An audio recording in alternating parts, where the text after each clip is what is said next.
kerakli.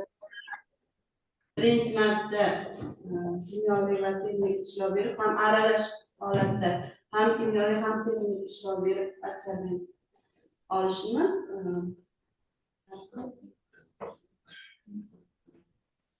İkinci savolingizga javobim.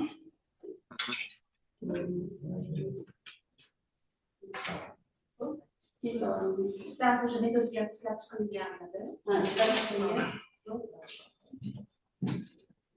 Aha.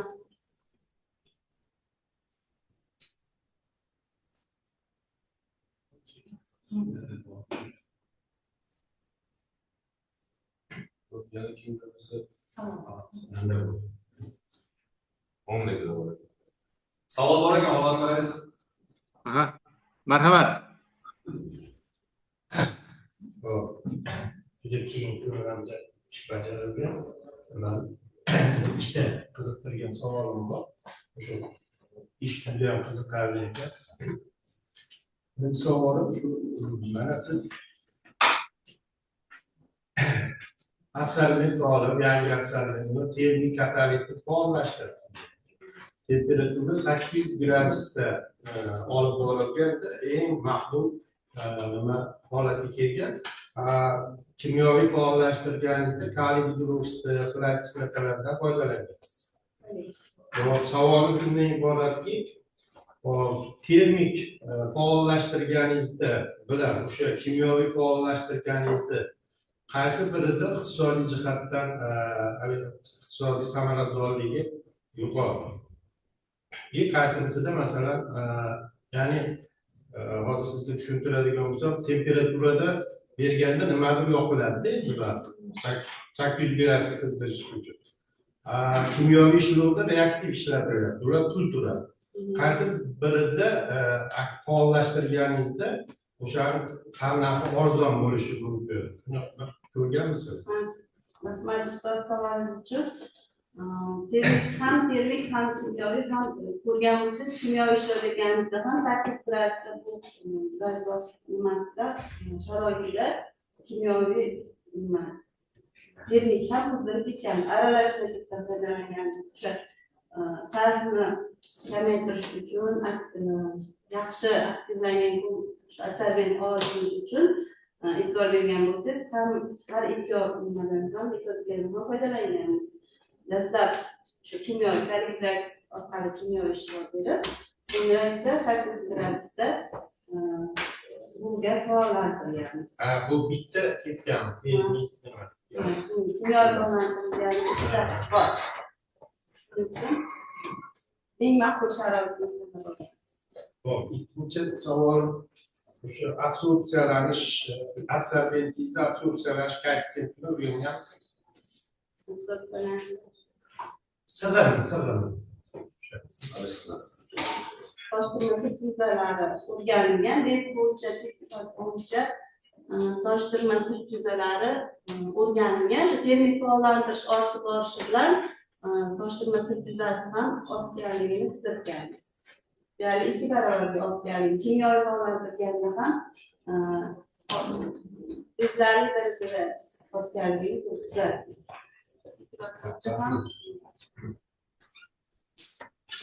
Dissertatsiya javoblardan qoniqdingizmi domla? Yana kimlarda savollar bor? Marhamat.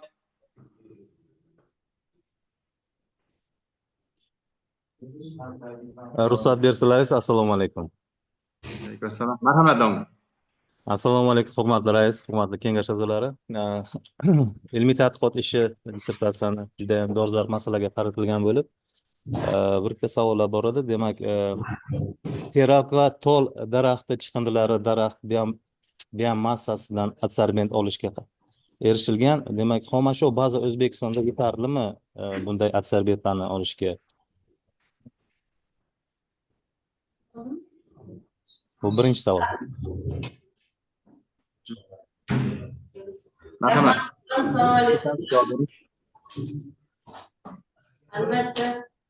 Albatta biz tanlab olgan obyektimizni ko'pligini hisobga Farg'ona vodiysi viloyatlarida juda ko'p miqdorda ekilishni hisobga olganmiz va 5 4-5 yilda qayta regeneratsiyani, ya'ni qayta tiklanishini hisobga olgan holatda shu mavzuni va o'sha chiqindi, ya'ni chiqindi degan to'g'ri bilan ishlanmiş xom ashyoni ko'pligini hisobga olib shu ishga qo'l urganmiz. Rahmat. Ikkinchi savol yana bor edi.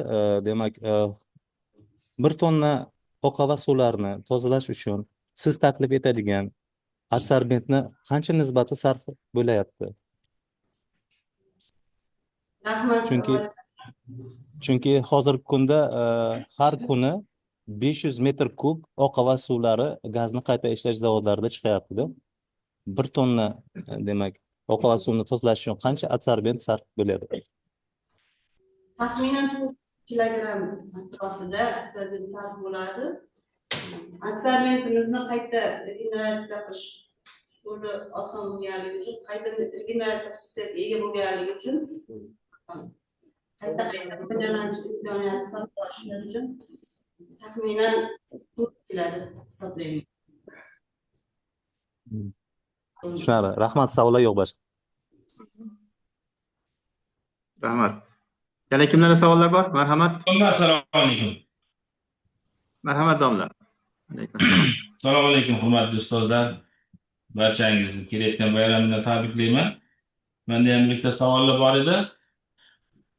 Demak, mana adsorbent olishda yuqorida ham savol bo'ldi. Fol va terak daraxtidan foydalangansiz. Endi mana shu obyektlaringizni qaysidir qismidan olinishi ham ahamiyati bormi? Po'stloq qismidan olgansizmi yoki uni tanasini o'zidan foydalangansizmi? Rahmat ustoz savolingiz uchun.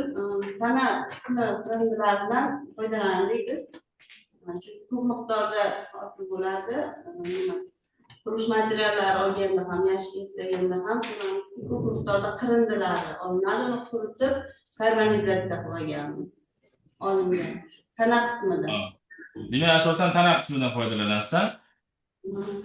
Xo'p, endi mana shu xom ashyoni siz foydalanishdan oldin termik hamda kimyoviy faollashtirish usullarini olib borgansiz.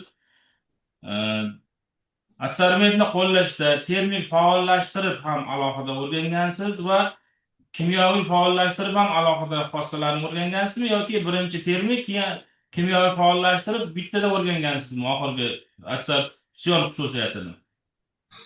Har ikkisini alohida o'rganganmiz ustoz.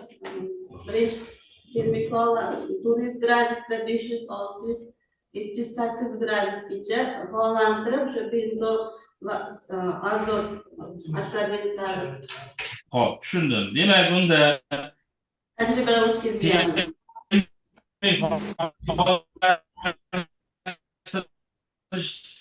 Qo'llanilgan afzalmi yoki kimyoviy faol?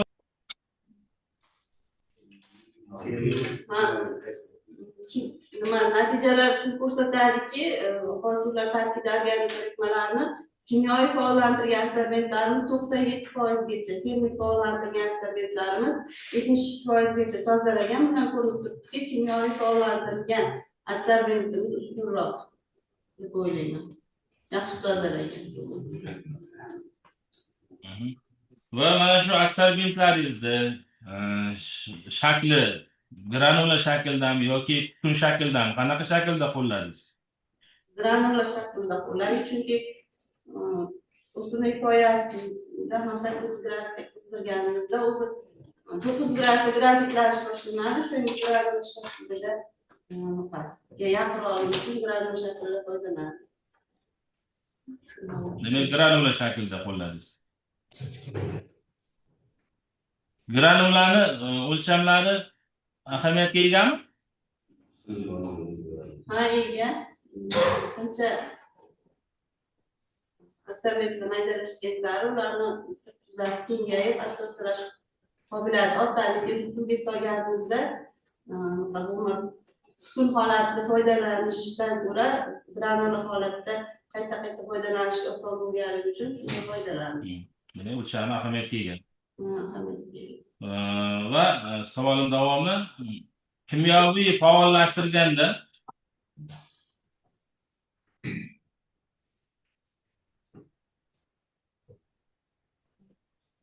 tushunarli. Kimyoviy faollashtirilganda nega aynan kaliy gidroksid hisobiga uning sirt yuzasi oshadi? Nega sirt yuzasi oshyapti kimyoviy faollashganda? Kaliy gidroksid o'rniga boshqa vositalardan foydalanish mumkin, lekin kaliy gidroksidda o'sha organik tarkibida organik moddalar bilan kaliyni to'g'ridan to'g'ri reaksiyaga kirishib, aktiv bo'lganligi uchun ularning orasiga interkalinlanganligi uchun aktiv keyin xlorid kislorod kaliy chiqib ketib, shu aktiv markazda hosil bo'ladi, bo'shliqlar hosil bo'ladi. Shuning uchun boshqa, masalan, natriy gidroksidga nisbatan kaliy gidroksid, ya'ni kaliyni o'zi aktivligi uchun shu kaliy gidroksiddan foydalandik. Ham dunyo bo'yicha olimlar ishini kuzatadigan bo'lsak ham, shu kaliy gidroksid yaxshi tanlov deya olaman. Yaxshi reagent hisoblanganligi uchun shunday foydalandik. Keyin o'sha kaliy karbonat bo'lib chiqib ketgandan keyin parchalarni ko'chishi oson, tuz bo'lib qolmaydi. Shuning uchun kaliy gidroksiddan foydalandik. Xo'p, bitta agar mumkin bo'lsa 18-slayd shuni ko'rsatib yuboring.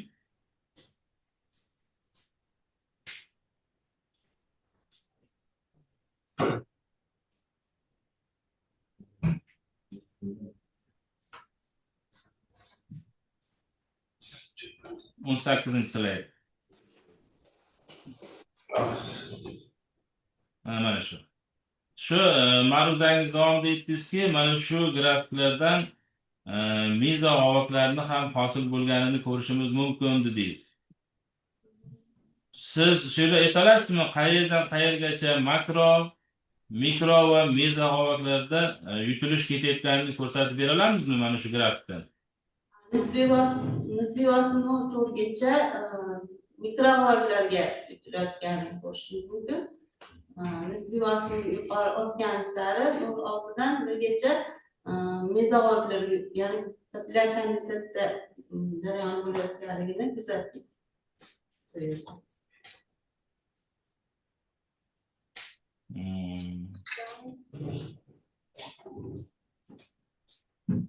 Tushunarli. Rahmat, boshqa savolim yo'q.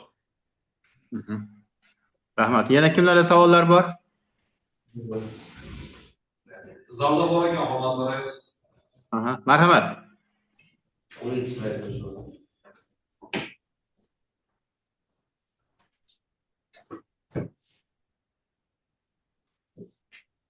Siz kumrasizlarni narxi kunlik muqarrar qilyapsiz. Narxi kunlik muqarrar o'rganishdan maqsad nima?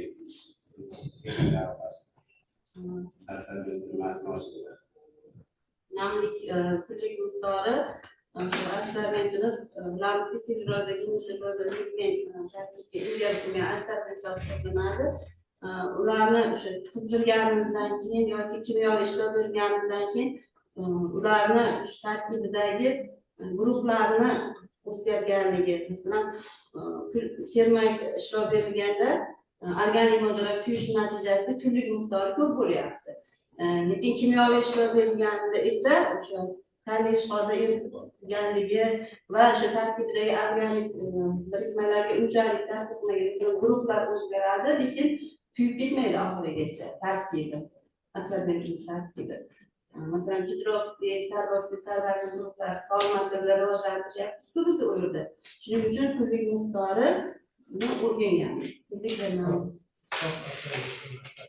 Ham sof asarbentning massasini aniqlash uchun o'rgandik.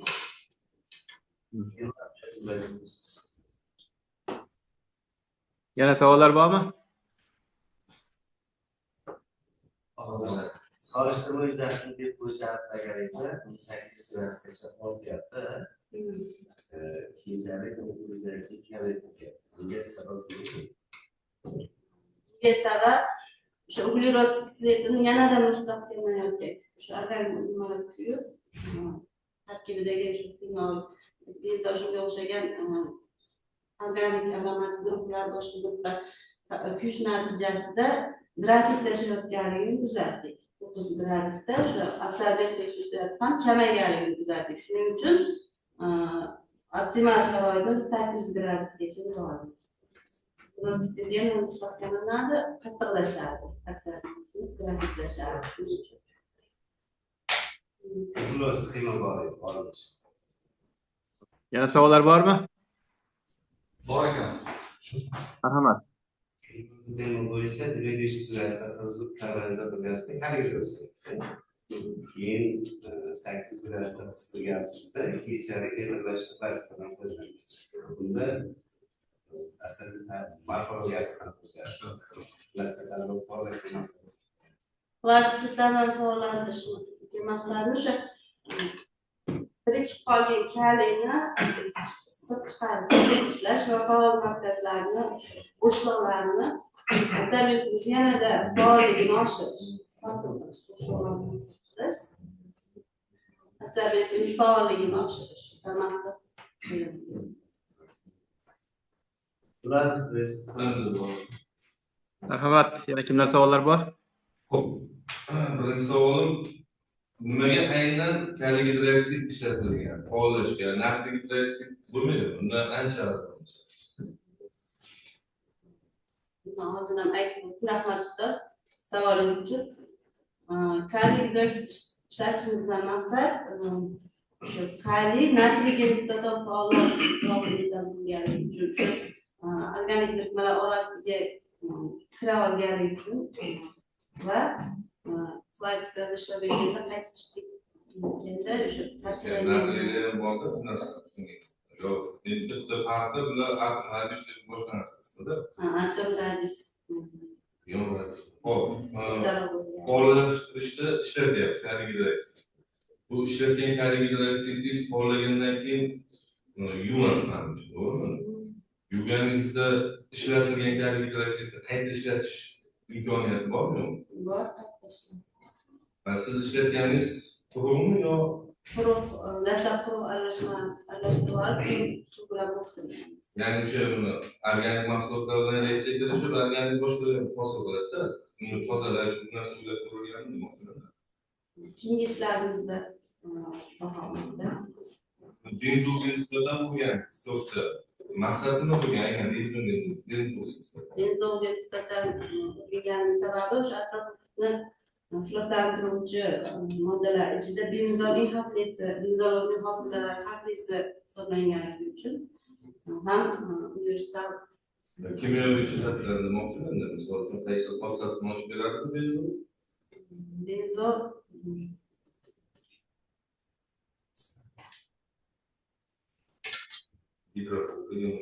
hidrofobiligini ochib beradi.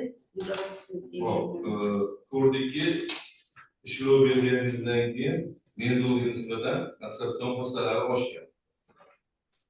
Nimani hisobiga oshyapti? Nimani hisobiga benzolni sorpsiyasi kuchli bo'lyapti-da? Qanday o'zgarish bo'lyapti? Organik moddalar bilan o'sha aksariyatimiz tarkibida organik moddalar bilan bog'lar hosil qiladi, benzollar tipiy bog'lar hosil qiladi. Shuning uchun ya'ni yo'q, aytmoqchi bo'lganim ko'mirga kaliy gidroksidni ishlov beribmiz. Undan oldin bor bo'lgan sorpsiya bunday. Lekin aynan nimani hisobiga oshib ketgan?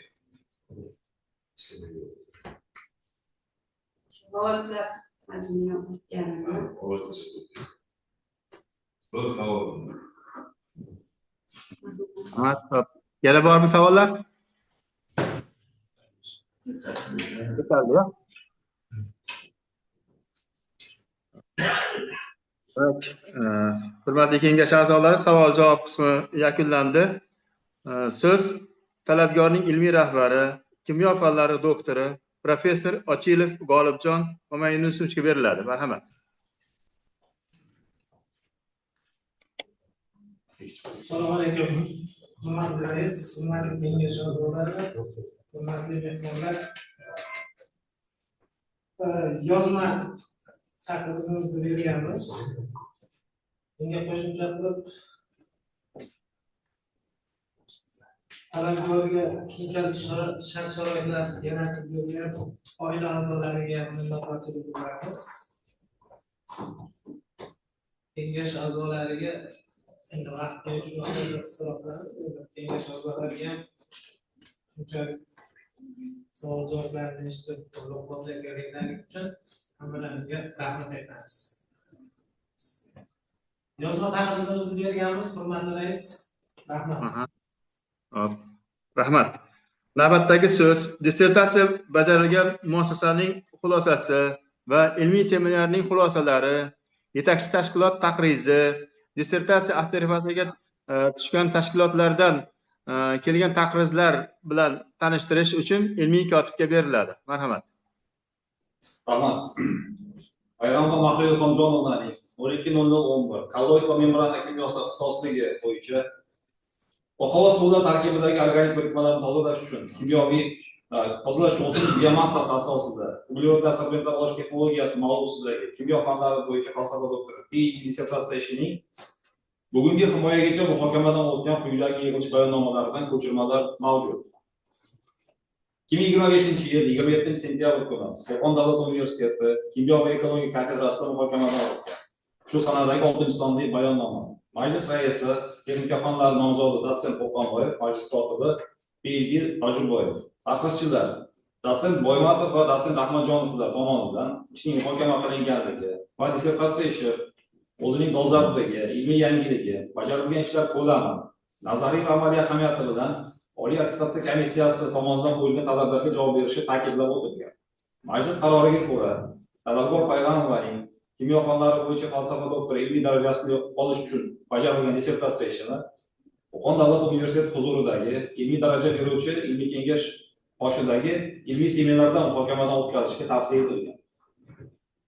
Navbatdagi seminar 2025-yil 9-oktyabr kuni Qo'qon davlat universiteti huzuridagi ilmiy daraja beruvchi ilmiy kengash qoshidagi ilmiy seminarda muhokamadan o'tgan. 9-oktyabr kungi 3-sonli bayonnoma. Majlis raisi kimyo fanlari doktori professor Mamatqulova, majlis kotibi dotsent Ahmadjonov. Taqrizchilar kimyo fanlari doktori professor Abdukamalova va PhD Abdullayevlar tomonidan muhokama qilingan. Va dissertatsiya ishi o'zining dolzarbligi, yangiligi, bajarilgan ishlar ko'lami va boshqa talablar bo'yicha OAK talablariga javob berishi ta'kidlab o'tilgan. Seminar majlisi qaroriga ko'ra, talabgor Payg'ambarning kimyo fanlari bo'yicha falsafa doktori ilmiy darajasini olish uchun bajarilgan dissertatsiya ishini Qo'qon davlat universiteti huzuridagi ilmiy daraja beruvchi ilmiy kengashda himoyaga qabul qilishga tavsiya etilgan. 2025-yil 16-dekabr kuni yetakchi tashkilot Toshkent kimyo texnologiya institutida mazkur dissertatsiya ishi muhokamadan o'tgan. Majlis raisi dotsent Nabiyev, majlis kotibi Atamuratova. Tashkilot xulosasi yetakchi tashkilotning ilmiy seminar raisi va ilmiy kotib tomonidan imzolangan hamda Toshkent kimyo texnologiya instituti ilmiy ishlar va innovatsiyalar bo'yicha prorektor Boboxonova tomonidan tasdiqlangan. Yetakchi tashkilot taqrizida quyidagi savollar ko'rsatilgan. Birinchidan, qo'llantirish jarayonida hosil bo'ladigan oraliq mahsulotlar haqida ma'lumotlar kam keltirilgan. Jarayonning bosqichma-bosqich kimyoviy mexanizmi ko'rsatilmagan. Ikkinchidan, termik va kimyoviy faollantirish jarayonidan keyin qo'shimcha sifatida hosil bo'ladigan gazlarni va chiqindi suyuqliklarni neytrallash, tozalash usullari hamda ekologik xavfsizligi tadqiq etilmagan. Uchinchidan, kimyoviy faollantirish jarayonidagi ishtirokning ko'mir strukturasidagi o'zaro reaksiyalarning kimyoviy mexanizmlari yetarlicha yoritilmagan. To'rtinchidan, tadqiqot ishida infraqizil spektr natijalari keltirilgan bo'lsa-da, funksional guruhlarning oksidlanish darajasi va elektron zichligi, sirt kislota asos muvozanatini parametrlarini chuqur ochib berish mumkin bo'lgan HPS Raman kabi spektroskopiyasi natijalari taqdim etilmagan. Beshinchidan, olingan namunalardagi har xil tipdagi funksional guruhlarning asosiy jarayonlardagi roli batafsil tavsiflanmagan. Masalan, kislota tip, asos tip, elektron, redoks, xilot markazlarining asobatlar bilan ta'sirlash mexanizmlari to'la yoritilmagan. Oltinchidan, tadqiqot ishida ko'mir namunalarining azoz assotsiatsiyasi asosida BERT va BJH usullari natijalari berilgan bo'lsa-da, mikro, mezo va makro olovlarning aniq farqlanishi uchun zamonaviy DFT yoki T-plot modellari natijalari kimyoviy faollantirilgan namunalar uchun keltirilmagan. Kimyoviy faollantirilgan absorbentlarning gidrofil, gidrofob xususiyatlari keng o'rganilmagan. Organik ifloslantiruvchi birikmalar bilan o'zaro ta'sir mexanizmlari, PP, Van der Waals, vodorod bog'lari yetarlicha yoritilmagan. Taqrizda ushbu ko'rsatilgan kamchilik va berilgan savollar prinsipial ahamiyatga ega bo'lmay, dissertatsiya ishining ilmiy qiymatini pasaytirmasligi, uning umumiy bahosiga salbiy ta'sir ko'rsatmasligi ta'kidlab o'tilgan. Yetakchi tashkilot seminarida tayinlangan taqrizchilar Toshkent kimyo texnologiya instituti kimyo kafedrasi professori Nurullayev tomonidan ijobiy taqriz berilgan. Yetakchi tashkilot seminar majlisi qaroriga ko'ra, Talabgor Payg'amovaning kimyo fanlari bo'yicha falsafa doktori ilmiy darajasini olish uchun bajarilgan dissertatsiya ishini Qo'qon davlat universiteti huzuridagi ilmiy daraja beruvchi ilmiy kengashda himoyaga tavsiya etilgan. Talabgor Payg'amovaning falsafa doktori dissertatsiyasi va referatiga quyidagi tashkilotlardan taqrizlar olingan. Birinchi, Urganch davlat universiteti kimyo kafedrasi mudiri PhD dotsent Usmonov imzosi bilan taqrir ijobiy, taqrizda ikkita kamchilik ko'rsatilgan. Birinchi, namuna tayyorlash va faollantirish jarayoni yetarlicha bayon etilmagan, qizdirish tezligi, gaz muhiti va vaqt boshqa muhim shartlar ko'rsatilmagan. Ikkinchi kamchilik, adsorbentlarning regeneratsiya va barqarorlik xususiyatlari yetarli darajada o'rganilmagan.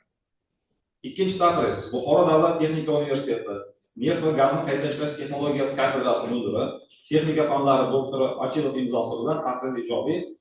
Unda ikkita kamchilik ko'rsatilgan. Birinchi kamchilik, adabiyotlar tahlili va so'nggi yillardagi ilmiy ishlarga asosiy baho yetarli darajada berilmagan. Ikkinchi kamchilik, termik va kimyoviy faollantirish jarayonlarida hosil bo'ladigan suyuq va gazsimon chiqindilarning ekologik xavfi va ularni bartaraf etish choralari batafsil yoritilmagan. Uchinchi taqriz, Termiz davlat pedagogika instituti kimyo biologiya kafedrasi mudiri, kimyo fanlari doktori Abdurahmonov imzosi bilan taqriz to'liq ijobiy, kamchilik ko'rsatilmagan. To'rtinchi taqriz, O'zbekiston Fanlar akademiyasi umumiy va noorganik kimyo instituti neft kimyosi laboratoriyasi mudiri, texnika fanlari doktori professor Adizov imzosi bilan taqriz ijobiy, kamchilik ko'rsatilmagan. Beshinchi taqriz, Farg'ona davlat universiteti kimyo kafedrasi professori, kimyo fanlari doktori Jalolov imzosi bilan taqriz ijobiy, kamchilik ko'rsatilmagan. Oltinchi taqriz, Namangan davlat texnika universiteti kimyo muhandisligi kafedrasi dotsenti, kimyo fanlari doktori Qaharov imzosi bilan taqriz ijobiy, unda ikkita kamchilik ko'rsatilgan. Birinchi kamchilik, ko'mir namunalarining sifat yuzasida bo'ladigan o'zgarishlari adsorpsiya izotermalariga o'zaro bog'liq ravishda tahlillar yetarli emas. Funksional guruhlar bilan Lengyur-Freydler tenglamalari parametrlarining o'zaro bog'liqligi ko'rsatilmagan. Ikkinchi kamchilik, olingan adsorbentlarning gidrofoblik, gidrofilik xususiyatlari va ularning funksional guruhlar bilan bog'liqligi ilmiy asosda to'la yoritilgan. Yettinchi taqriz, Qoraqalpoq davlat universiteti fizik va ekologiya kimyo kafedrasi mudiri, kimyo fanlari doktori Svetnazarova imzosi bilan taqriz to'liq ijobiy, kamchiliklar ko'rsatilmagan. 8-chi taqriz, Ozarbayjon Respublikasi Mamadaliyev nomidagi neft kimyo jarayonlari instituti kafedrasi mudiri, texnika fanlari doktori Aliyeva imzosi bilan taqriz ijobiy, kamchilik ko'rsatilmagan. 9-chi taqriz, Turkiya Karabuk universiteti muhandislik kafedrasi professori Yusuf Ziyodulla imzosi bilan taqriz ijobiy, kamchilik ko'rsatilmagan. 10-chi, Qozog'iston Respublikasi Avezov nomidagi Janubiy Qozog'iston tadqiqot universiteti kimyo va farmatsevtik muhandislik kafedrasi professori, kimyo fanlari doktori Nazarbekova imzosi bilan taqriz ijobiy, biroq taqrizda ikkita kamchilik ko'rsatilmoqda. Birinchi kamchilik, boshqa turdagi faollashtirish reagentlari, masalan, fosfat kislota, xlorid kabilar bilan struktura xosli bo'lishida selektiv ta'sir taqqoslab berilmagan. Ikkinchi kamchilik, adsorbent sirtidagi kimyoviy guruhlarning adsorpsion sirligi va energetik parametrlari o'rganilmagan deyilgan. Hurmatli rais, Rahmat. So'z kamchiliklarga javob berish uchun talabgor Payg'am va Mahliyo Ilhomjonovlarga beriladi. Marhamat.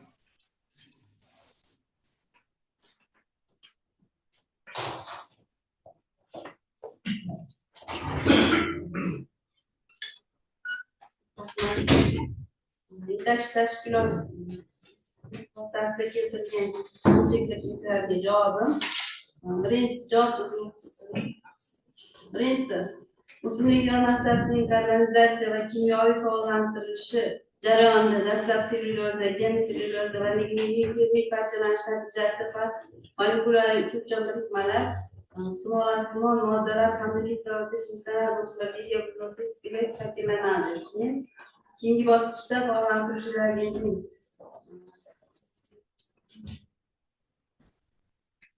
ishtirokida uglerodli Matrisalarda oraliq komplekslar, karbonat va oksid shaklidagi mineral mahsulotlar hosil bo'ladi. Kislotali neytrallashda va destillangan suv bilan yuvish jarayonida temir strukturasidan chiqib ketish natijasida mikro va mezolarga tuzilma vujudga keladi. Ushbu bosqichlarda davomida yuz beradigan kimyoviy o'zgarishlar assortment sirtining funksional tarkibi va tekstur parametrlarini belgilaydi. Ikkinchi savolga javob. Olib borilgan tadqiqot ishimizda asosiy e'tibor uglevodat solventlarning termik va kimyoviy faollantirish orqali olingan namunalarning tuzilishi va assortsion xossalarning shakllanishiga qaratilgan bo'lsa-da, amaliy joriy etish nuqtai nazaridan texnologik jarayonlarning ekologik xavfsizligini ta'minlash muhim hisoblanadi. Jumladan, karbonizatsiya va faollantirish jarayonida uchuvchan organik birikmalar, assortsion yoki ko'tarilishlar, shuningdek kimyoviy faollantirishdan so'ng hosil bo'ladigan kislotali yoki ishqoriy chiqindi yukmalarni neytrallash va qayta foydalanish imkonini keng ko'rsatib o'tishlaringizda o'rganib chiqishni rejalashtirganmiz. Uchinchi savolga javobimiz. Tarkibdan faollantirish jarayonining dastlabki bosqichida strukturaning kislorod funksional guruhlari bilan kislota ishqoriy tipdagi o'zaro ta'sirlar yuzaga keladi hamda bir qancha oraliq birikmalar hosil bo'ladi. Keyin yuqori harorat bosqichlarida gidroksidning termik parchalanishi va uglevod bilan sintanish qaytarilish reaksiyalari sodir bo'lib, natijada kaliy oksid va kaliy karbonat kabi oraliq mahsulotlar shakllanadi. Ushbu jarayonda uglevod sintezini qayta tashkil topishi aromatik qatlamlararo masofalarning ortishi va sir funksional tarkibini shakllantirishi bilan birga kechadi. Keyingi savolga javobim ishda asosiy e'tibor uglevodat materiallarning funksional guruhlari sifat jihatdan aniqlash va ularning assortsion xossalari bilan bog'liqligini baholashga qaratilgan. Bu maqsadda spektroskopiya yetarli axborot beruvchi usul sifatida tanlangan. Shu bilan birga PS yordamida element tarkibi va funksional guruhlarning kimyoviy holati miqdorini baholash, Raman spektroskopiyasi orqali esa uglevod matrisasining tarkiblanganligi darajasi, defektivlik va aromatik struktura rivojlanishini aniqlash imkoniyati mavjudligi bilan ajralib turadi. 5-chi savolga javob. Kislotali karboksid va gidroksid va assorttiv molekulalar yo'l va vodorod bog'lar orqali assortmentlar bilan o'zaro ta'sir ko'rsatadi. Elektron tizimli aromatik yoki qo'shqurolli xursandchiliklar bilan turli o'zaro ta'sirlar hosil qiladi.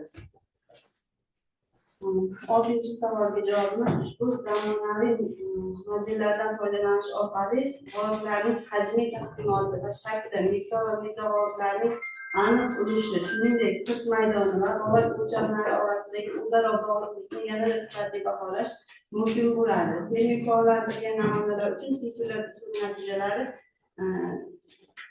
dissertatsiyada keltirilgan. 7-chi javob. Oqova suvda tarkibidagi organizm sifatida ko'rishi asosan g'olib ichki sirtida amalga oshadigan fizik absorpsiya.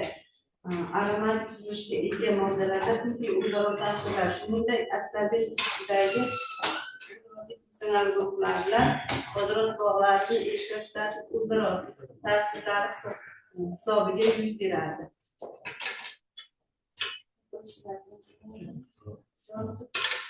Taqrizchilar, Urganch davlat universiteti savollariga javob. Dastlab xomashyo maydalanib 500 gradusda argon piroliz qilinadi. Olingan karbonatlar kaliy gidroksid eritmasidan kimyoviy ishlov beriladi. Karbonatlar va faollantiruvchi reagentning turli massa nisbatida parallel amalga oshiriladi. Ya'ni 1-1, 1-2, 1-3, 1-5 nisbatlarda. Keyin olingan aralashma yuzlanadi va ajratib olingan uglevodat materiallar 800 gradus haroratda 1 soat mobaynida kompleks faollantirish usulida faollantiriladi. Suvlar esa ishlanmali eritmasida ishlov beriladi va qashinglik kelguncha neytrallanib so'ng quritiladi. Ikkinchi savolga javob regeneratsiya jarayoni termik qizdirish orqali amalga oshiriladi. Faqat dissertatsiyada keltirilmagan havolantirilgan ko'mir 5 martagacha termik regeneratsiya qilinganda absorpsion sig'imi saqlanib qolgan. Tariq idrosi bilan kimyoviy havolantirilgan ko'mir esa 2 marta qayta ishlanganda ham yaxshi natija bergan. Buxoro davlat texnika universiteti ustoziga javobim. Birinchi javob, tadqiqotda asosiy e'tiborga olinadigan uglerodli absorbentlarning tayyorlanishi, strukturasi, absorpsion xossalari va oqova suvlar tarkibidagi organik ifloslantiruvchilarni tozalash samaradorligini o'rganish bilan bog'liq eksperimental natijalarga qaratilgan. Shu sababdan qiyosiy tahlillar yetarli darajada keltirilmagan. Keyingi savollarga javobim, tadqiqotning asosiy maqsadi uglerodli absorbentlarning tuzilishi va absorpsion xossalarini o'rganish bo'lganligi sababli chiqindilarning ekologik bahosi cheklangan darajada ko'rsatilgan. 6-chaqiriqga javobim, asosiy e'tibor struktura parametrlari va umumiy absorpsion samaradorlikni aniqlashga qaratilgan bo'lsa-da, sirt funksional guruhlarning mavjudligi, ularning kimyoviy tabiati va elektron xususiyatlari absorpsiyaning muvozanat parametrlariga sezilarli ta'sir ko'rsatadi. Ing-Mur va izotermalar parametrlari ushbu funksional guruhlar bilan bog'lash orqali absorbentlarning selektivligi va sirt kislotalik asosiy balansining absorpsion samaradorligi ta'siri va kinetik mexanizmlarini o'rganishning kelgusi ishlarimizda inobatga olamiz.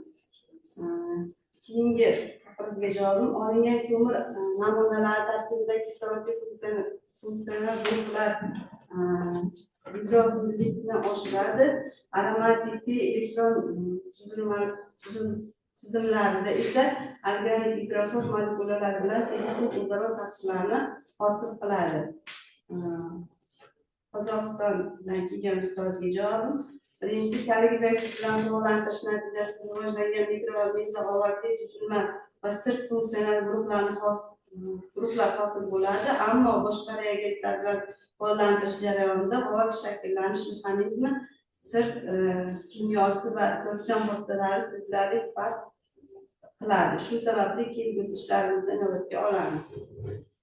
Ikkinchi savollarga javob, tadqiqotda asosiy e'tibor absorbentlarning mikro va mezoqovatli tuzilmasi, sirt maydoni va uning absorpsion samaradorligiga qaratilgan. Shu bilan birga sirt funksional guruhlarning absorpsion jarayoniga ta'siri, ularning issiqlik chiqishi, gips energiyasi va absorpsion kinetik parametrlar bilan bog'liqligi va ilmiy amaliy jihatdan katta ahamiyatga ega.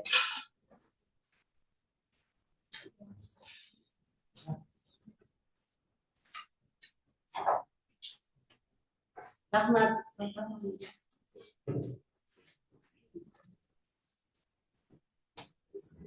Hurmatli rais, talabgor savollarga javob berib bo'ldi. Endi navbatni opponentlarga bersak, so'z birinchi rasmiy opponent kimyo fanlari doktori professor Abdukamolova Aziza Baxtiyorovnaga beriladi. Marhamat.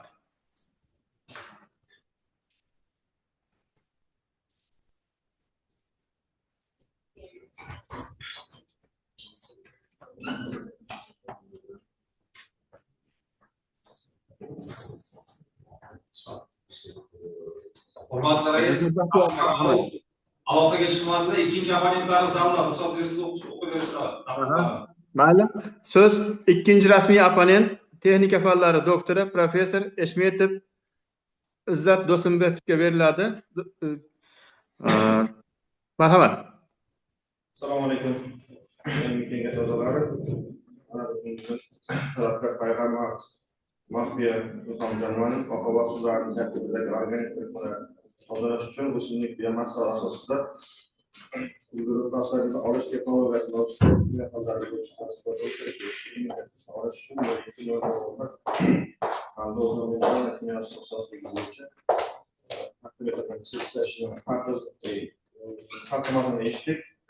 hozirgi kunda bilamiz, uglerodlar sanitariyaga bo'lgan talab yildan yilga oshib bormoqda. Hozirgi vaqtda O'zbekistonda kimyo sanoati bo'yicha, metallurgiya sanoatida shu yo'l masalalari, hamda ishni oqlash bo'yicha, hamda havo suvlarini tozalash bo'yicha bir qancha kimyo sohalarida turli kimyo sohalarida shu asarbetlar foydalanib kelinmoqda. Asosan asarbetlarga bo'lgan asarbetlar chet eldan eksport valyutasi sifatida sotib olinadi. Hozirgi vaqtda O'zbekistonda faqat qisman termik ishlov berish asosida asarbet olinib foydalanish topshirilmoqda.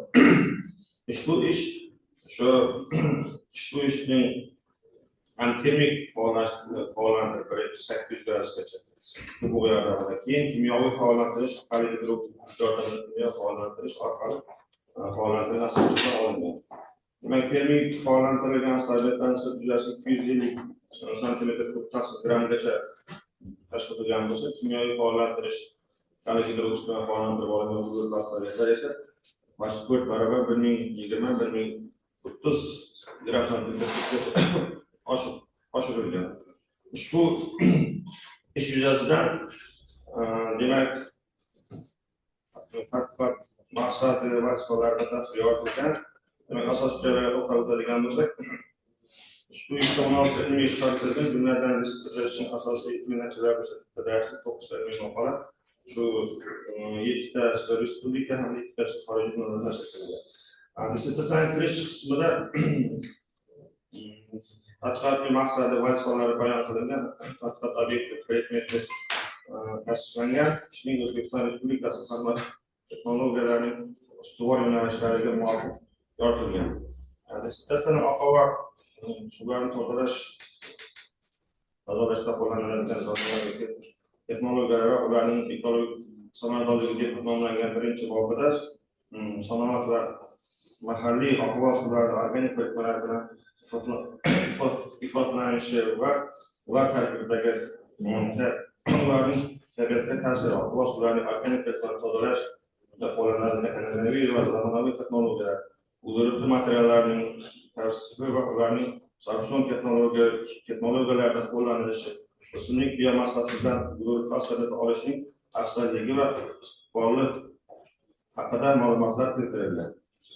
Dissertatsiyaning biogen xomashyosi asos ug'urli asarbet olish texnologiyasi va ularning struktural usullari deb nomlangan ikkinchi bobida daraxt poyasi chiqindilari asosida ug'urli asarbet olish texnologiyasi va spektroskopiya analizlari batafsil yoritilgan. Dissertatsiyaning o'simlik biomassasi olingan ug'urli materiallarning asosiy xususiyatlari ustidagi ikkinchi bobda faollantirilgan ko'mir asarbetlarning past haroratli azot va benzol assotsiatsiyasida tasvirga olingan. Oqova suvlarni organik birikmalarni tozalash, ug'urli asarbetlarni samaradorligi deb nomlangan to'rtinchi bobda oqova suvlarning kimyoviy tarkibi, ularning organik ifloslantiruvchi moddalarning ug'urli asarbetlar yordamida samarali assotsialash natijalari taqdim etilgan. Olingan natijalarga ko'ra chiqindi suv tarkibida ko'mir asarbetlar yordamida tozalash, termik faollantirilgan asarbetlar yordamida tozalashda 72%gacha, kimyoviy faollantirilgan asarbetlar yordamida tozalash 97%gacha samarasini bergan. Dissertatsiyaning tadqiqot tomonidan bajarilgan katta hajmda tajriba ishlari olib borilgan va ijobiy natijalarga erishilgan. Ammo ushbu ishda keltirilgan taklif va kamchiliklarni o'qib eshitgan. Birinchisi, olingan asarbetlarning avvalgi ishlarda olingan asarbetlar xossalari bilan solishtirib qiyosiy tahlil qilinsa maqsadga muvofiq bo'lgan bo'lardi. Ikkinchisi, nima sababdan tadqiqot obyekti sifatida terak hamda tol daraxtining gilamchi xomashyosi tanlab olinganligi batafsil yoritilmagan. Uchinchi, oqova suvlarni tozalashda ishlatiladigan asarbetlar necha marotaba ishlatish mumkin? Ularning regeneratsiya jarayoni haqida ma'lumotlar keltirilmagan. Keyingisi, oqova suvlarni tozalashda asosiy mexanizmlari batafsil maqsadga muvofiq bo'lgan bo'lardi. Keyingisi, dissertatsiyada aynan oqova suvlar tarkibida organik birikmalarni tozalash uchun O'simlik biomassasi asosida uglerod asqorbati olish texnologiyasi keltiriladi. Keltirilgan ko'mir asqorbatidan olish texnologik sistemasi umumiy uglerod asqorbati olish usuli hisoblanadi. Keyingisi dissertatsiyada havo suvlar tarkibida organik moddalarning asosiy mexanizmlariga yetarlicha yordam beradi. Dissertatsiyada avtoritetda grammatik va shu edi.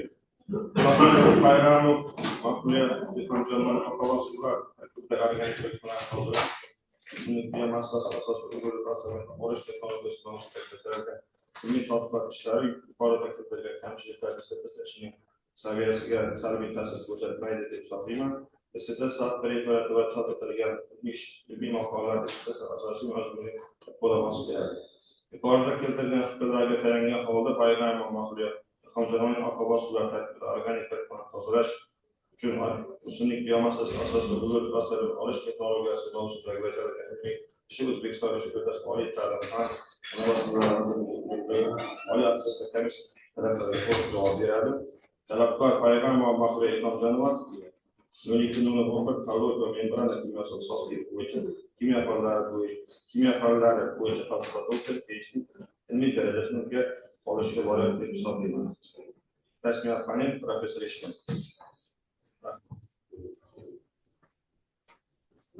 So'z ko'rsatilgan kamchiliklarga javob berish uchun talabgor Payg'ambar Mahliyo Ilhomjonovnaga beriladi. Marhamat.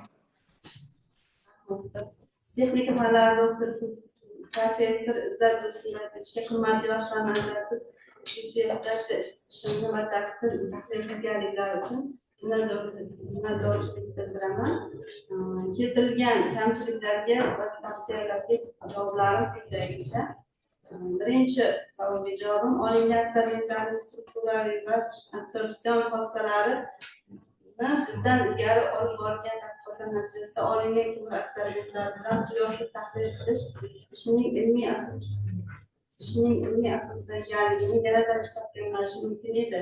Xususan tabiiy ko'mirlarga asoslangan, shuningdek turli o'simlik biomassasi chiqindilaridan termik va kimyoviy faollantirish yo'li bilan olingan aksariyatlarni beruvchi sirt maydoni, umumiy g'ovatlik hajmi, mikro va mezovatlar urishi hamda sirt funksional guruhlar bilan taqqoslash olib borilganda taklif etilayotgan materiallarning ustunligi yoki o'ziga xos jihatlari yanada aniq namoyon bo'lar edi. Dissertatsiya ishining asosiy yo'nalishi uglerod aksariyatlarni tayyorlanishi, ularni faollantirish sharoitlariga bog'liq ravishda tarkibiy absorpsiya xossalarining o'zgarishiga qaratilganligi sababli tavsiya etilayotgan kabi qiyosiy materiallar dissertatsiyada keltirilmagan.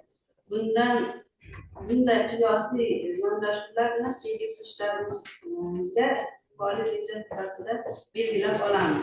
Ikkinchi savolga javob: tadqiqot obyekti sifatida terakzor daraxtining tiklanish xomashyolarning tanlanishi bir qator ilmiy, texnologik va amaliy omillar bilan asoslanadi. Avvalo, mazkur daraxt turlari Farg'ona vodiysi viloyatlari hududlarida keng tarqalgan bo'lib, ularni kesilishi va agrotexnik parvarish jarayonida katta miqdorda ikkilamchi biomassa shox-shabrak g'oya qoldiqlari hosil bo'ladi. Ikkinchidan, terak va tol daraxti yog'ochi tarkibidagi sellyuloza va gemsellyuloza urushining yuqoriligi karbonizatsiya va kimyoviy faollantirish jarayonlarida rivojlangan mikro va mezovatli tuzilmaning shakllanishi uchun qulay sharoit yaratadi. Shu sababli terak va tol daraxtining ikkilamchi xomashyosi arzon, qayta tiklanuvchi va yuqori absorpsiya samaradorligiga ega bo'lgan aksariyatlar olish uchun maqsadga muvofiq tadqiqot obyekti sifatida tanlangan. Uchinchi savolga javob: mazkur ishimizda regeneratsiya jarayoni va uning samaradorligi batafsil tahlil qilinmagan, chunki asosiy e'tibor xomashyoni termik va kimyoviy faollantirilgandan keyin aksariyatning strukturaviy va funksiya xususiyatlarini o'rganishiga qaratilgan edi. Regeneratsiya jarayoni termik qizdirish orqali amalga oshiriladi, faqat dissertatsiyada keltirilmaganmiz. Olib borilgan tajriba sinovlar ishlari natijasida termik faollantirilgan aksariyatlar 5 martagacha, kimyoviy faollantirilgan esa 2 martagacha qayta ishlatilish hamda yaxshi natija bergan. Biroq keyin g'ovatlarning va sochilma sirt yuzasining pasayishi kuzatilgan. To'rtinchi savolga javob. Oqova suvlarni tozalash jarayonida asosiy mexanizmi bir necha o'zaro bog'liq fizik-kimyoviy jarayonlar orqali amalga oshadi. Xususan, uglerod absorbentlarining rivojlangan mikroorganizmlarning tuzilmasi ifloslantiruvchi moddalarni hozir ichiga diffuziyalanishi va sirtga yutilishini ta'minlaydi.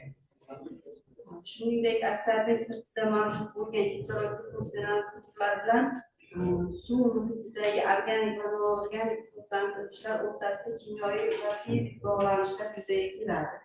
Beshinchi savolga javob. Dissertatsiyada keltirilgan texnologik sxema umumiy uglerodli absorbentlar olish jarayonini ifodalaydi. Biroq ushbu tadqiqot doirasida mazkur sxema aynan oqova suvlar tarkibidagi organik birikmalarni tozalashga yo'naltirilgan holda moslashtirilgan. Jumladan, xomashyo sifatida tanlangan tarkibiy xususiyatlari hisobga olinib, galvanizatsiya harorati va doimiyligi kimyoviy faollantiruvchi moddalarning turi va konsentratsiyasi hamda faollantirish vaqti shunday tanlanganki, natijada yuqori mikroorganizmlar va organik birikmalar bilan samarali o'zaro ta'sirlovchi sirт funksional guruhlar shakllangan.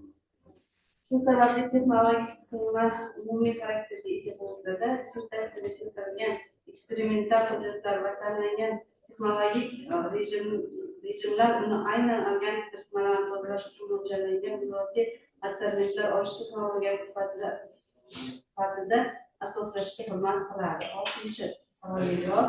Oqova suvlar tarkibidagi organik ifloslantiruvchilarning uglerodli absorbentlar sirtiga yutilishi asosan g'ovak ichki sirtidagi amalga oshadigan fizik absorpsiya aromatik tuzilishga ega moddalarda turli o'zaro ta'sirlar, shuningdek absorbent sirtidagi moddalar bilan vodorod g'o'lari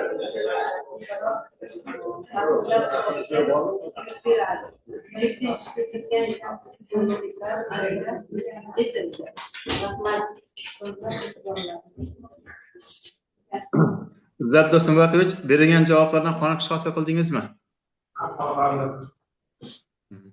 Rahmat. Birinchi opponentimiz tayyormi? Assalomu alaykum. Marhamat. Assalomu alaykum, hurmatli kengash a'zolari. Bugun mana biz juda ham dolzarb muammoga qaratilgan, ya'ni birinchidan bu sanoat va ichimlik sanoat tabiiy suvlarni tozalashga, atsorpsion tozalash uchun absorbentlar yaratilishiga qaratilsa, ikkinchisi bu shu yaratilayotgan absorbentlar bu kerak-pol singari qayta tiklanadigan mahalliy xomashyolar asosida tayinlanishi. Kerak-polga o'xshagan qayta tiklanadigan xomashyolardan maqsadli absorbentlarni, ya'ni maqsadli selektiv absorbentlarni yaratish bu judayam murakkab, polokimyoviy nuqtai nazardan judayam murakkab jarayon hisoblanadi. Va shu jarayonning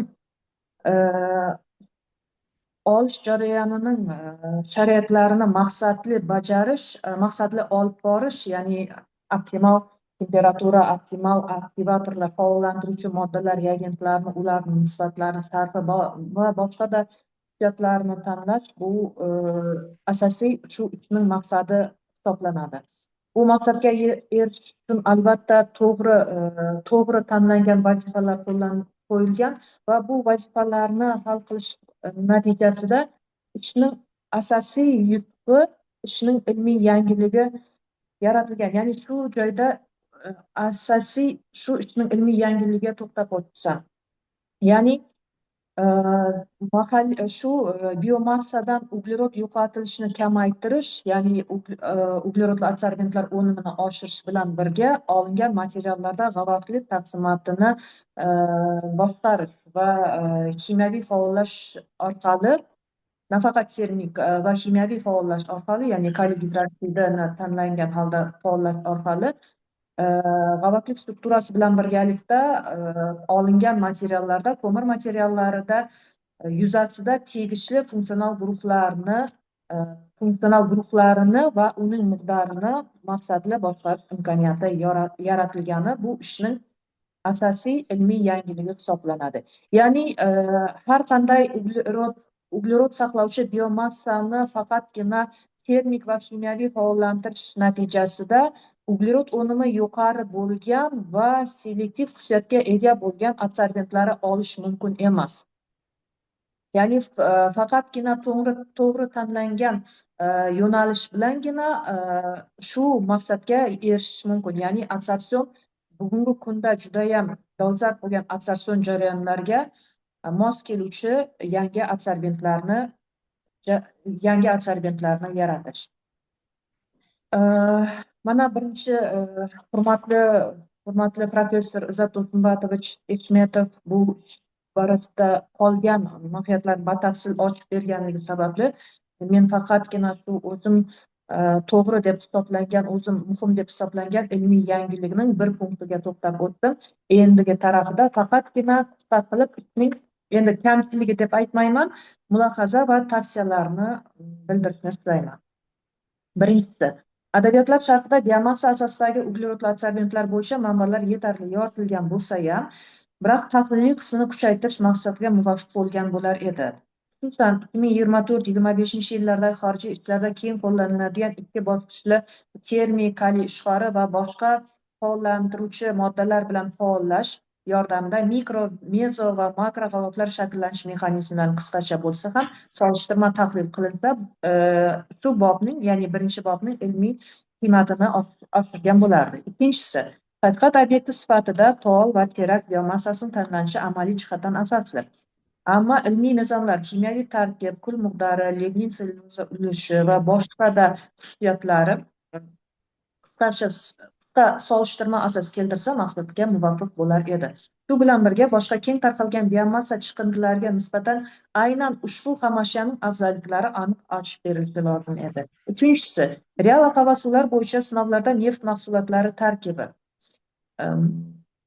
fraksion tarkib, komponentlar va boshqalar haqida aniqroq tavsif kiritilsa, adsorbent assorbat mosligi, ya'ni qutligi, molekulyar o'lchami, sirt energiyasi va boshqa xususiyatlari ilmiy jihatdan ishonchliroq hisoblanardi. To'rtinchisi, termik faollashtirishda 400-900 gradus diapazon tanlangan. Biroq yuqori harorat chegarasi, undan yuqorilar bo'yicha tanlash mezonlari, g'avak rivojlanishi, kul miqdorining ta'siri, strukturaviy yanish xavfi qisqacha asoslab berilsa, metodik qism yanada puxta ko'rinardi. Beshinchisi, kaliy OH xomashyo nisbatining 1/1dan 1/5gacha o'zgartirishi natijalari aniq keltirilgan. Biroq reagent miqdori oshishi bilan yuz beradigan asosiy reaksion jarayonlar, g'avak hosil bo'lishi va devorlarni yemirishi kabi qisqacha mexanik izoh bilan boyitilishi maqsadga muvofiq bo'lardi. Oltinchisi, R va D diapazonlari keltirilgan bo'lsa-da, ular mikro va mezo g'avaklar o'lishiga ta'siri batafsilroq ochib berilsa, strukturaviy xulosa kuchayadi. Shu ma'noda azot adsorpsiyasi natijalarini g'avaklar taqsimoti ko'rishi, ya'ni DFT histogrammalar berishi ishni isbotlanishi va taqdimot sifatini oshirgan bo'lardi. Umuman xulosa qilib aytadigan bo'lsak, Payg'am va Mahliyo Ilhomjonovnaning 020011 kolloid va membrana kimyasi ixtisosligi bo'yicha ximiya fanlari bo'yicha falsafa doktor dissertatsiyalariga qo'yilgan asosiy talablarga to'liq mos keladi. Shu munosabat bilan rasmiy opponent sifatida Payg'am va Mahliyo Ilhomjonovnaning 020011 kolloid va membrana kimyasi ixtisosligi bo'yicha ximiya fanlari bo'yicha falsafa doktori ilmiy darajasini olish mumkin deb hisoblayman. Rahmat. Aziza Baxtiyorovna, rahmat. So'z ko'rsatilgan kamchilikka javob berish uchun talabgor Payg'am va Mahliyo Ilhomjonovnaga beriladi. Marhamat. Yoshlar doktor professor Aziza Baxtiyorovnaga hurmatli vaqtlarini ajratib ishini batafsil saqlab turganliklari uchun minnatdorchilik bildiraman. Keltirilgan tavsiyalarga javobim birinchisi. Adabiyotlar tahlilida tadqiqot mavzusiga oid oxirgi 5 yillikda mamlakatimiz va xorijiy olimlar tomonidan chop etilgan ilmiy manbalarda keltirilgan qo'llashtirilgan uglerod materiallarini olinishi, adsorpsion xossalari va qo'llanishiga oid ma'lumotlar tahlil etilgan va tegishli xulosalar dissertatsiyaga kiritilgan. Ikkinchi javob, dissertatsiyada tadqiqot obyekti sifatida tanlangan o'simlik biomassasi g'oyasi chiqindilari boshqa turdagi o'simlik xomashyorlariga nisbatan tanlanishiga sabab ushbu daraxtlar Farg'ona vodiysi viloyatlari umumiy xo'jaliklari atroflarida va aholi tomorqalarida ko'p miqdorda ekiladi. Ushbu daraxtlar qurilish materiallari va yashiklar yasash uchun keng miqyosda ishlatiladi va jarayon natijasida o'simlik g'oyasi chiqindilari hosil bo'ladi. Bundan tashqari ushbu daraxtlar biologik jihatdan tez o'sadi. Shu sababli tez qayta tiklanish xomashyo sifatida ushbu daraxt g'oyalari chiqindilarini tanlab olingan. Uchinchi savolga javob.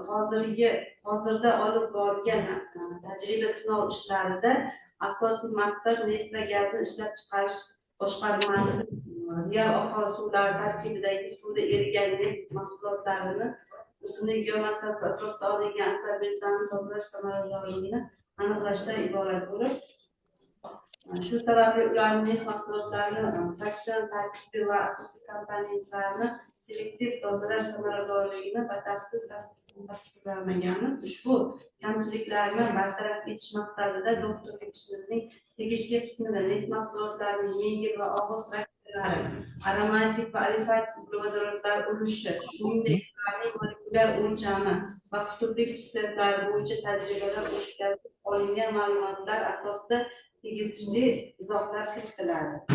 4-savolga javob. Adabiyotlar tahlili natijasida hollantirish haroratining yuqori chegarasi 800 gradus oralig'ida bo'lishi mamlakatimiz va xorijiy olimlar tomonidan olib borilgan tadqiqot ishlarida batafsil bayon etilgan. Ushbu harorat oralig'ida organik komponentlarni pilotlanish jarayonining yakunlanishi, namunalar tarkibidagi sut yuzasidagi funksional guruhlarning termik parchalanishi va g'ovaklik tuzilmalarining maksimal hosil bo'lishi bosqichiga to'g'ri keladi. Shu sababli biz ham 809 gradus diapazonini optimal strukturaviy faollikka erishish uchun tanlaganmiz.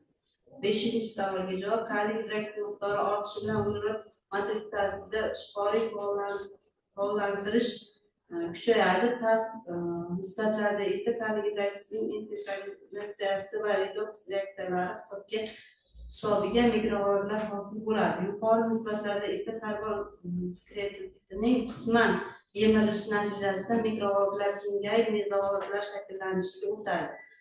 Shu tarzda reagen konsentratsiyasi g'ovaklar tuzilishi va bosqichma-bosqich shakllanishini belgilaydi. 6-savolga javob. G'ovak radiusi va g'ovak diametri diapazonlari, ya'ni R va D diapazonlarining o'zgarishi uglerod absorbentining mikro va bezog'ovakli tuzilmalarining shakllanish mexanizmini fundamental darajada tavsiflaydi. Olib borilgan tadqiqot natijalari asosida termik faollantirilgan namunalar 2,5 nanometr diametrdagi tarmoqlangan tor yoriqlardan tashkil topgan g'ovakli strukturali morfologik tuzilmalardan tashkil topishi aniqlangan. Radiusi 22-30 nanometr va hajmi kattaroq g'ovakli kadrlar hamda yoriqlarning shakllanishiga olib kelishi aniqlangan.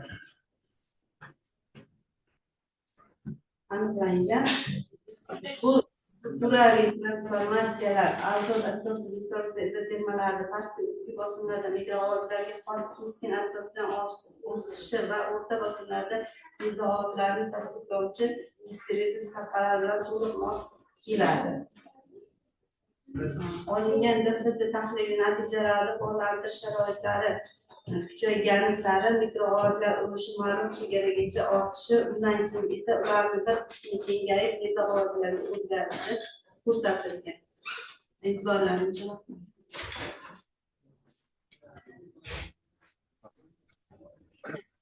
Aziza Baxtiyorlar, berilgan javoblardan qoniqish hosil qildingizmi? Ha, rahmat. Qoniqarli. Hurmatli ilmiy kengash a'zolari, rasmiy opponentlarning chiqishlari yakunlandi. Endi ishning muhokama qismiga o'tsak, himoya qilinayotgan dissertatsiya yuzasidan yana kimda fikr mulohazalar bor? Marhamat.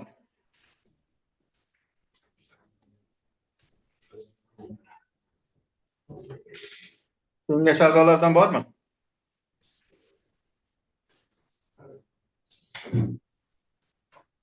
Yine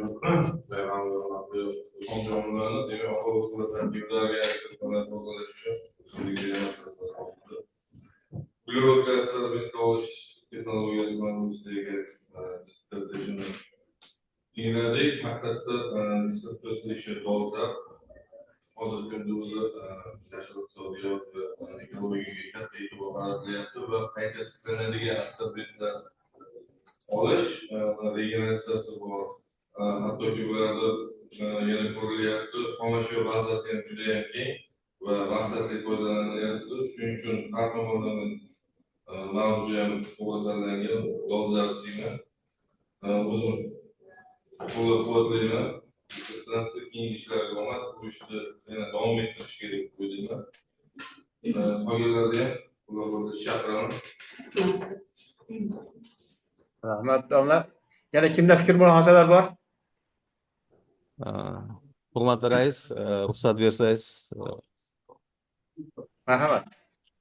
ana payg'ambar tomonidan dissertatsiya ishini eshitdik. Albatta dissertatsiya ishi dolzarb masalaga qaratilgan bo'lib, hozirgi kunda demak chiqindilarni qayta utilizatsiya qilib va ijobiy mahsulotlar olishga qaratilgan bu ustuvor yo'nalishlardan biri hisoblanadi. Shuningdek, ana beri terak va tol daraxtlar chiqindilarini utilizatsiya qilib, shuningdek ular asosida biomassa asosida atsegmentlar olib hamda organik birikmalardan, ya'ni oqova suvlar tarkibida organik birikmalardan tozalash demak ishlari amalga oshirilgan, tadqiqot demak ishlari amalga oshirilgan, ijobiy natijalar olingan hamda hozirgi kunda gazni qayta ishlash, neftni qayta ishlash, shuningdek zavodlarda oqova suvlar bir nechta ming tonnalar chiqyapti-yu. Ana bular hozir gazni qayta ishlash zavodlarida oqova suvlarni demak tarkibidagi organik birikmalarni tozalashga demak o'z hissalarini qo'shganlar. Bu demak ijobiy natija olingan. Men o'ylaymanki, bu ishni qo'llab-quvvatlasak xato qilmaymiz va hammani ham shu qo'llab-quvvatlashga chorlayman. Rahmat, rais. Rahmat domla. Yana so'zga chiquvchilar bormi? Mumkinmi? Rahmat ustoz.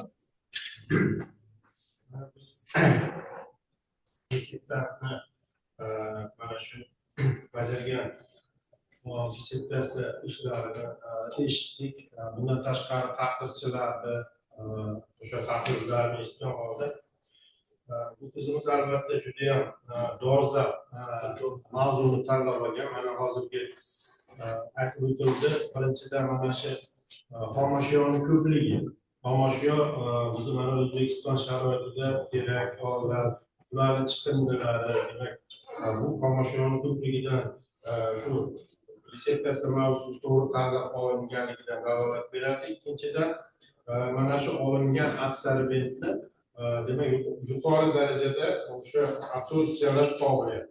Hatto o'sha 98 mana eshitib o'tdik, 97%gacha o'sha tozalashini demak bu oqova suvlardagi turli xil kimyoviy moddalardan tozalanganligini ko'rishimiz eshitdik. Bu mana shu dissertantni nimalardan savollarga javoblardan ko'rishimiz mumkinki, o'zi shu qo'li bilan bajarib juda chiroyli izohlar berdi. Men albatta o'zim ovoz bergan holda sizlarga ham shu ovoz berishlaringizni so'rab qolaman. E'tiborlaringiz uchun rahmat, sog' bo'ling. Rahmat domla. So'zga chiquvchilar bormi? Yetarli menimcha. Mana dissertatsiya bo'yicha rasmiy opponentlar va kengash a'zolarining chiqishlarini tingladik. Yashirin ovoz berish uchun hisob komissiyasi tarkibini saylashimiz kerak. Komissiya tarkibiga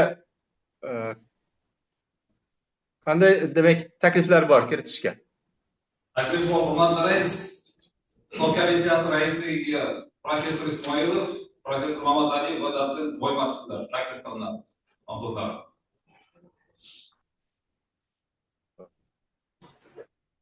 Marhamat. komissiya a'zolari demak tarkibi ma'qul.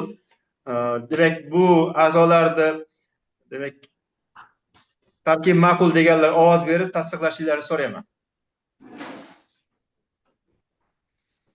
Rahmat. Demak hisob komissiyasi bir ovozdan saylandi. Ular o'z faoliyatini boshlashlari mumkin.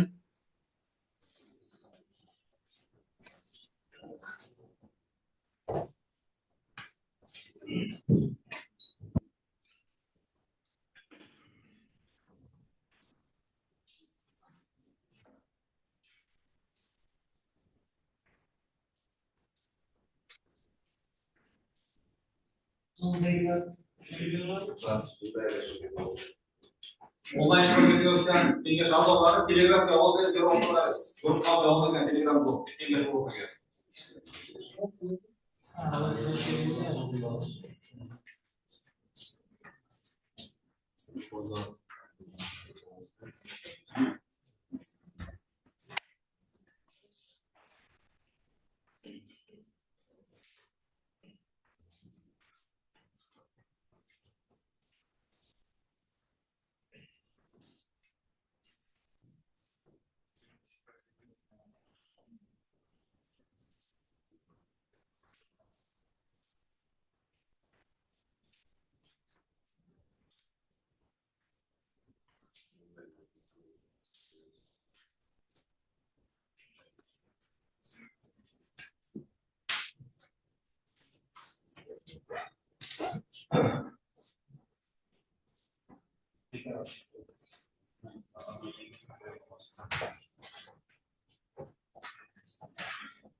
Buyurun.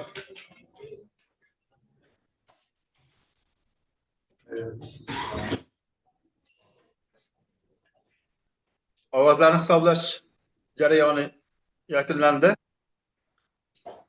Ovoz berish natijalarini e'lon qilish uchun so'z hisob komissiyasi raisiga beriladi. Marhamat.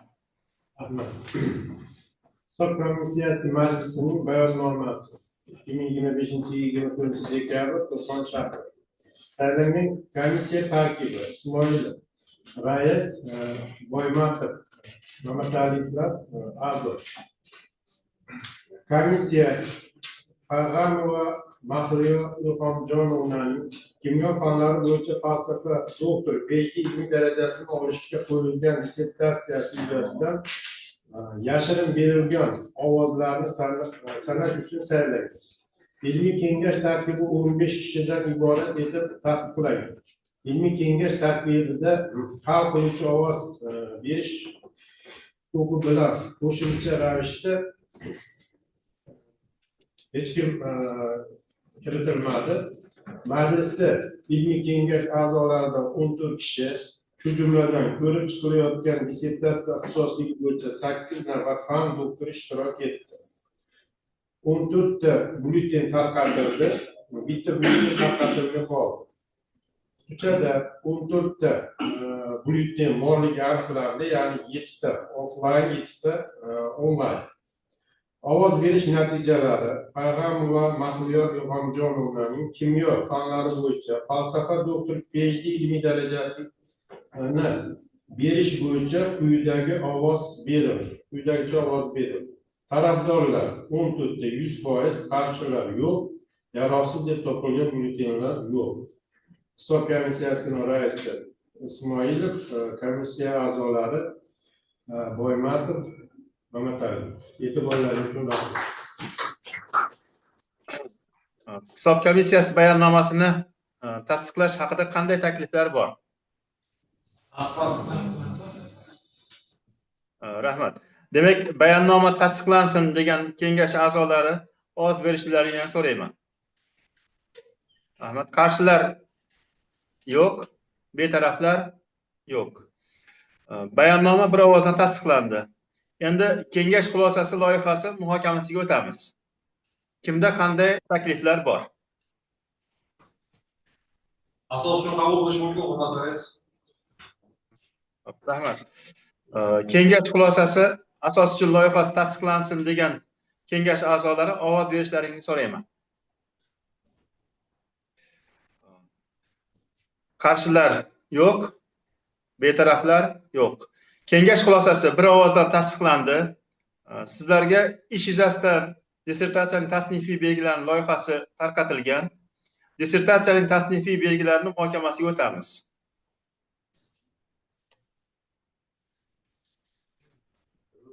Dissertatsiyaning tasnifiy belgilari. Birinchi. Bir tegishli fan sohasi uchun muhim ahamiyatga ega bo'lgan masalalarni yangicha hal qilish. 1-2 muhim amaliy masalalarni hal etishni ta'minlovchi ilmiy jihatdan asoslangan texnikaviy, iqtisodiy va texnologik ishlanmalar.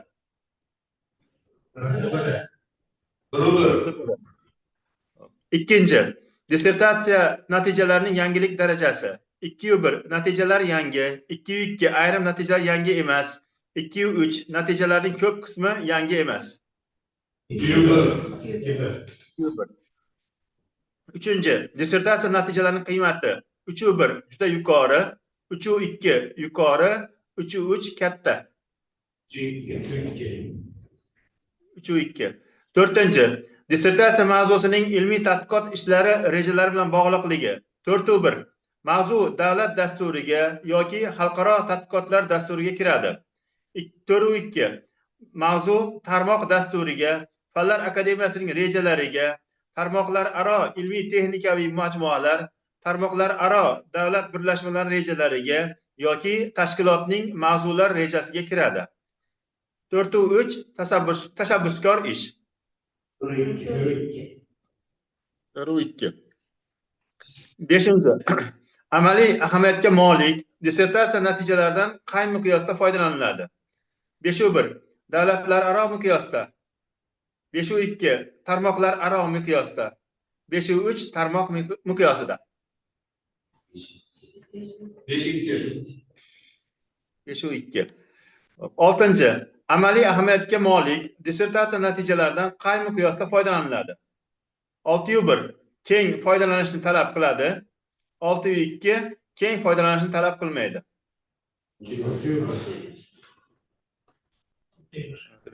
6-1. Demak, tasnifiy belgilar bo'yicha 1-1, 2-1, 3-2, 4-2, 5-2, 6-1. Kim ushbu taklifga rozi bo'lsa, ovoz berishlarini so'rayman. Qarshilar yo'q, betaraflar yo'q. Rahmat, bir ovozdan qabul qilindi. Talabgorning o'z dissertatsiya natijalarini amaliyotga tatbiq etish bo'yicha ishlab chiqqan tavsiyalari muhokamasiga o'tamiz. Tavsiyalar bo'yicha qanday takliflar bor? Demak, ma'qul deganlar kengash xulosasini demak ovoz qo'yib berasizlar. Demak, kimlar rozi bo'lsa, marhamat tasdiqlab beringlar. Qarshilar yo'q, betaraflar yo'q. Ilmiy kengashning falsafa doktori ilmiy darajasini berish to'g'risidagi qarorini o'qib eshittirish uchun so'z ilmiy kotibga. Marhamat. Qonunlar universitet huzuridagi ilmiy daraja beruvchi PhD 2025 KT 130 doktor raqamli kengashning 6-sonli majlis qarori. Qo'qon davlat universiteti tayinli doktoranti Payg'ambar Mahmud Ilhomjonovning 02-00-11 Kaloid va membran kimyosi ixtisosligi bo'yicha bajarilgan. Qo'qon suvi tarkibidagi organik birikmalarni tozalash uchun o'simlik biomassasi asosida uglerod asarlardan texnologiyasi mavzusidagi kimyo fanlari bo'yicha falsafa doktori dissertatsiya yakunlangan ish sifatida ma'qullansin. Ikkinchi, Payg'ambar Mahmud Ilhomjonovga 02-00-11 Kaloid va membran kimyosi ixtisosligidan kimyo fanlari bo'yicha falsafa doktori ilmiy darajasi berilsin. Rahmat. Payg'ambar Mahliyo Ilhomjonovga yakuniy so'zni beramiz. Marhamat.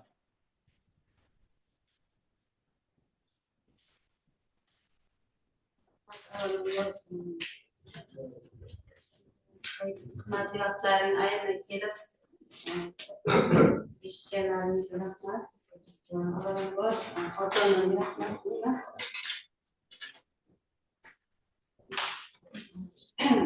So'zlarimga qo'llab quvvatlashganim uchun ochiqlik qoldirmamangiz uchun minnatdorchiligimni bildiraman. Tanlarim bir jinoyat ustida ketishga va Aziza Qodirovnaga ham katta minnatdorchilik bildiraman. Rahmat aytaman. Qolganlarga ham vaqtlarini kelganlaring uchun rahmat.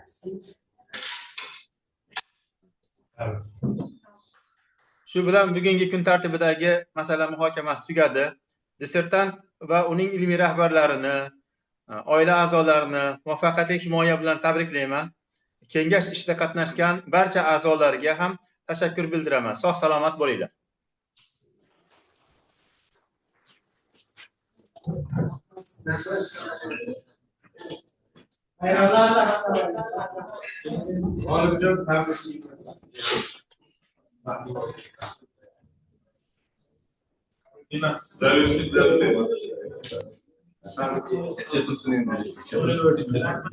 Mol yaxshimisizlar? Assalomu alaykum. Assalomu alaykum aka. Bayramlar bilan. Rahmat, sizlarni ham kelayotganlarini ham ko'rib o'taman. Sog' salomatmisizlar? Ko'rganimdan xursandman. To'yingizlar G'olibjonni. G'olibjon, tabriklaymiz. Rahmat sizlarga. Kelayotgan bayramlar bilan G'olibjon. Omadlaringizni bersin, salomat bo'ling. Shogirdlar ko'paysin. Tabriklaymiz, ochilib. Rahmat aka. Sog' bo'linglar. Rahimjon, tabriklaymiz.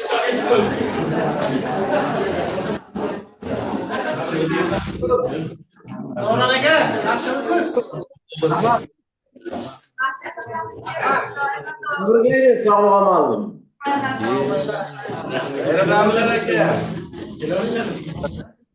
Assalomu alaykum, qadrdonlar.